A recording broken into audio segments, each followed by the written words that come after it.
Good afternoon, good evening students. English में आपका स्वागत है। यदि आपने मेरे इस चैनल को अभी तक सब्सक्राइब नहीं किया तो सबसे पहले आप मेरे इस चैनल को सब्सक्राइब करें ताकि मेरे लेटेस्ट वीडियो स्टूडेंट्स टाइम पर आपको मिलते रहे। स्टूडेंट्स, इस वीडियो में हम विलियम वर्ड्सवर्थ के द्वारा लिखी गई जो पोएम है द डैफोडिल्स उसके बारे में डिस्कस करेंगे। I wander lonely as a cloud, इसमें विलियम वर्ड्सवर्थ क्या कहते हैं कि वो एक बादल की तरह अकेले घूम रहे थे। कहाँ पर? वादियों और हिल्स पर, पहाड़ियों पर। ठीक है, जैसे कि एक बादल क्या करते हैं, बादल घाटियों में और जो पहाड़ियां हैं उनके ऊपर तैर रहे होते हैं, बिल्कुल वैसे ही वो अकेले जा रहे थे William Wordsworth. When all at once I saw a crowd, a host of golden daffodil beside the lake beneath the trees. तो अचानक से उनकी नज़र पड़ती है और सामने देखते बहुत सारे क्राउड की तरह क्या थे, गोल्डन डैफोडिल्स थे। The crowd is vast number of golden colour daffodil हो सजेस्टेड ए मल्टीट्यूड बिसाइड, और वो उनको जो सुनहरे फूल हैं, डैफोडिल्स फ्लावर हैं, वो कहाँ पर दिखाई देते हैं? झील के किनारे, पेड़ों के नीचे। The flower located in beautiful natural setting near lake and under trees, fluttering and dancing in the bridge, यानी वो हवा में मानो ऐसे लग रहे थे जैसे वो झूम रहे हो, नाच रहे हो। ठीक है, fluttering and dancing in the breeze, continuous at as the star that shine. तो वो इतने ज़्यादा आगे उसको दिखाई दे रहे थे, यानी हर जगह डैफोडिल फ्लावर्स ही थे। ऐसे लग रहा था जैसे कि वो तारों की तरह चमक रहे हों। The poet compared the endless line of daffodil to continuous abundant appearance of star। तो वो लगातार लाइन बाय लाइन बहुत सारे डैफोडिल्स फ्लावर थे और उनको कवि ने तारों से कंपेयर किया है जो चमक रहे होते हैं। And twinkle on milky way, this reinforced their brightness and vast number liken them। ऐसे लग रहा था जैसे मिल्की वे में बहुत सारे तारे चमक रहे होते हैं, वैसे ही वो डैफोडिल्स फ्लावर बहुत ही खूबसूरत लग रहे थे और वो चमक रहे थे तारों की तरह। To countless stars in the night sky, this stretch in never ending line। तो कभी इस लाइन में भी यही कह रहे हैं कि वो इतने ज़्यादा फैले हुए थे मानो कि वो लाइन डैफोडिल्स फ्लावर्स की कभी ख़त्म ही नहीं होगी। Along the margin of a bay, the line edge of water body, a small bay। तो वो कहाँ पर थे?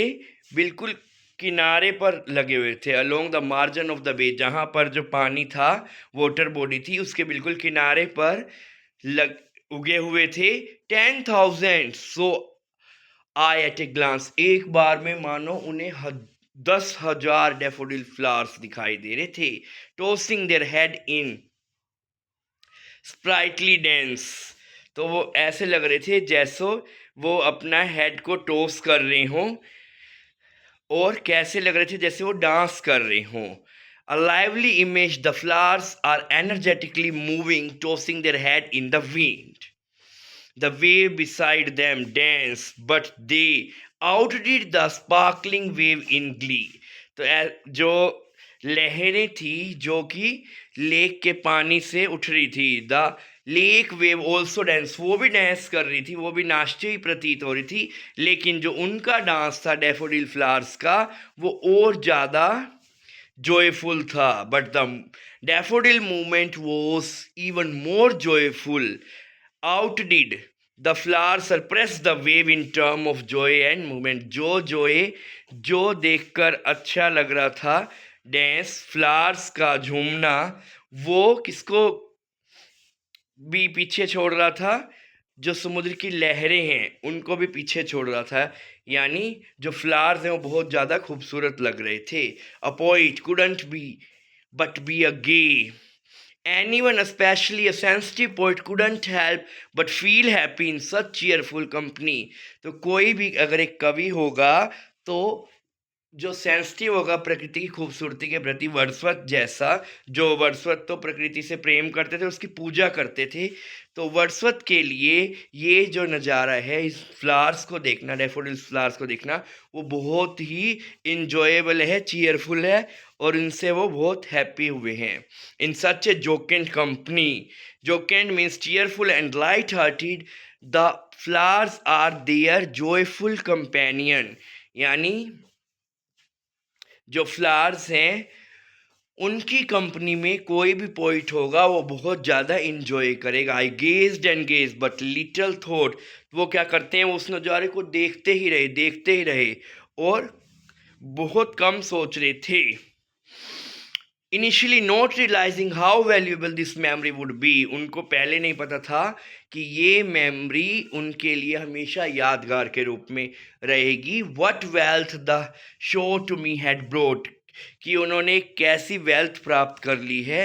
ही didn't understand the great emotional wealth joy peace the sight would later provide me, यानी जो इन्होंने इस दृश्य को अपने अंदर कैद कर लिया है, इन फूलों की खूबसूरती को, डैफोडिल फ्लावर्स की खूबसूरती को अपने हृदय में कैद कर लिया है, वो हमेशा इनको आनंद देती रहेगी जब भी वो इन फूलों के बारे में सोचेंगे। And for oft when on my couch I lie, जब भी वो अपने घर में रिलैक्स कर रहे होते हैं, रेस्ट कर रहे होते हैं सोफे के ऊपर लेटे हुए, इन वेकेंट और रिपेंसिव वुड, जब वो खाली बैठे हों या उदास मन में हों, तो वो क्या करते हैं, वो उन्हीं चीज़ों के बारे में, डैफोडिल्स फ्लावर्स के बारे में सोचते हैं, और उनका दिल खुश हो जाता है। द फ्लैश अपॉन इनवर्ड आई, उन अपनी मन की आंखों से वो डैफोडिल फ्लावर्स को इमेजिन करते हैं, देखते हैं। Which is the bliss of solitude, जब भी वो एकांत में होते हैं, अकेले होते हैं, या फिर सैड मूड में होते हैं, तो उनको वो क्या करता है, अंदर से खुशी प्रदान करता है, डैफोडिल्स फ्लावर्स की जो याद है। The inner vision is the great joy happiness of being alone, and then my heart with pleasure feel, और उनका दिल खुशी से झूम उठता है। The sudden memory instantly feel this heart with happiness and dance with daffodil, he feel so much joy that he imagine his heart is dancing along with the flower, तो उसको अपना दिल भी डैफोडिल्स फ्लावर की तरह, जो कवि हैं, डांस करता हुआ दिखाई देता है। यानी उन्होंने जो एक बार डैफोडिल्स फ्लावर्स को, बहुत सारे जो डैफोडिल्स फ्लावर्स थे उसका दृश्य देखा, और वो दृश्य हमेशा उनके दिल में यादगार के रूप में रहता है। जब भी वो उदास होते हैं या खाली बैठे होते हैं, तो उस सीन को याद करते हैं, और डैफोडिल्स फ्लावर्स का वो दृश्य उनको आनंद प्रदान करता है। आशा करता हूँ जो मैंने आपको पोएम समझाई वो अच्छे समझ आएगी। वीडियो पसंद ऐसे लाइक कीजिए, चैनल को सब्सक्राइब कीजिए। Thanks for watching my video. साथ में कमेंट करना ना भूलिएगा।